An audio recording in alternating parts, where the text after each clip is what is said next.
السلام علیکم ورحمۃ اللہ۔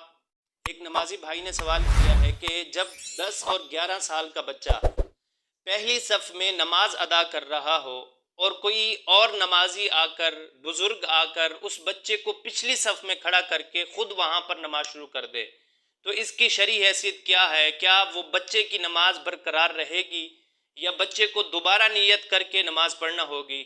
اور جس نے اس کو پیچھے کھڑا کیا ہے کیا وہ شخص گناہ گار ہوگا یا نہیں؟ شرعی حیثیت کیا ہے؟ تو سب سے پہلے اس بات کو ذہن نشین رکھیں کہ جو مسلمان کا بچہ ہے وہ نیت کا اہل اس وقت ہوتا ہے جب وہ 7 سال کا ہو۔ اگر وہ 7 سال سے کم ہے، وہ نیت کر کے نماز شروع کر دیتا ہے، وہ نیت کا اہل ہی نہیں ہے تو اس کی نماز نہیں ہوگی۔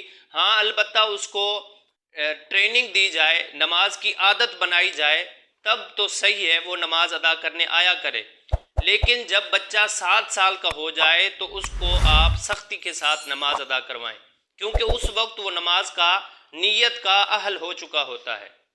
اب رہا یہ مسئلہ کہ 10 یا 11 سال کا بچہ ہو، نماز ادا کر رہا ہو، کوئی اس کو ہٹا کر پیچھے کھڑا کر دے، کیا اس کی نماز برقرار رہے گی یا نہیں؟ تو اس بات کو آپ ذہن نشین رکھیں، جب آپ نے 10-11 سال کے بچے کو پیچھے ہٹا کر پچھلی صف میں کھڑا کر دیا، بچے نے جیسے ہی 3 قدم چلے اس بچے کی نماز ٹوٹ جائے گی۔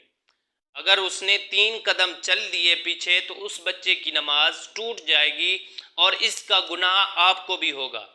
جس نے اس بچے کو پیچھے کھڑا کیا ہے وہ بندہ گناہ گار ہوگا، وہ چاہے ہمارے بزرگ ہوں، ہمارے نمازی حضرات ہوں، یا وہ مسجد کے ساتھ تعاون کرنے والے ہوں، جتنے بھی وہ بڑے ہوں، اگر اس نے 10-11 سال والے بچے کو اس نے پیچھے کھڑا کر دیا ہے تو وہ شخص گناہ گار ہوگا، کیونکہ وہ نیت کا اہل ہو چکا ہے۔ اب وہ پہلی صف کے اندر جہاں بھی کھڑا ہونا چاہے کھڑا ہو سکتا ہے، صف کے اندر کوئی مسئلہ نہیں آئے گا۔ ہاں، البتہ اگر 7 سال سے کم والا بچہ ہے، جس کی عمر 7 سال سے کم ہے، اگر وہ پہلی صف میں کھڑا ہے تو اس کو آپ پیچھے کر سکتے ہیں۔ لیکن جب بچہ نیت کا اہل ہو جائے، 7 سال کی عمر سے زیادہ ہو جائے، تب وہ نیت کا اہل ہو چکا ہوتا ہے۔ وہ صف کے اندر جہاں بھی کھڑا ہو سکتا ہے، صف کے اندر کوئی خلل نہیں آئے گا، اس بچے کی بھی نماز ہو جائے گی اور دوسروں کی نماز میں بھی کوئی خلل نہیں آئے گا۔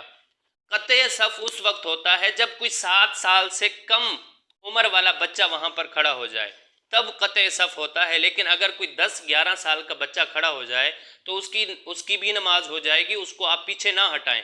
اگر اس کو آپ ہٹائیں گے تو آپ کبیرہ گناہ کر رہے ہیں، کیونکہ حضور علیہ الصلوۃ والسلام کا فرمان ہے کہ جب کوئی نمازی نماز ادا کر رہا ہو تو اس کے سامنے سے بھی نہیں گزرنا چاہیے۔ اگر کوئی شخص اس کے سامنے سے گزر جائے تو وہ شخص کبیرہ گناہ کرتا ہے۔ اس بندے کو یہ پتہ چل جائے کہ نمازی کے سامنے سے گزرنے کا کتنا گناہ ہے تو وہ شخص 40 سال تک اگر اس کے سامنے کھڑا رہے تو کھڑا رہے گا۔ اتنا گناہ ہے نمازی کے سامنے سے گزرنے کا۔ جب نمازی کے سامنے سے گزرنے کا اتنا گناہ ہے تو آپ خود اندازہ لگائیں، ایک نمازی کو آپ نماز کے اندر آپ اس کو پکڑ کر پیچھے لے کر جا رہے ہیں، اس کا کتنا گناہ ہوگا۔ اس لیے نمازی بھائیوں سے گزارش ہے، اور جتنے بھی میرے بزرگ حضرات میری اس ویڈیو کو سن رہے ہیں، اس بات کا خیال رکھیں، کسی بھی جو نیت کا اہل ہو، آپ کسی کو بھی آپ صف نہیں اس کی خراب کر سکتے، نہ ہی آپ اس کو پیچھے کھڑا کر سکتے ہیں۔ جب بچہ نیت کا اہل ہو جائے تو وہ جہاں کھڑا ہونا چاہے کھڑا ہو کر نماز ادا کر سکتا ہے۔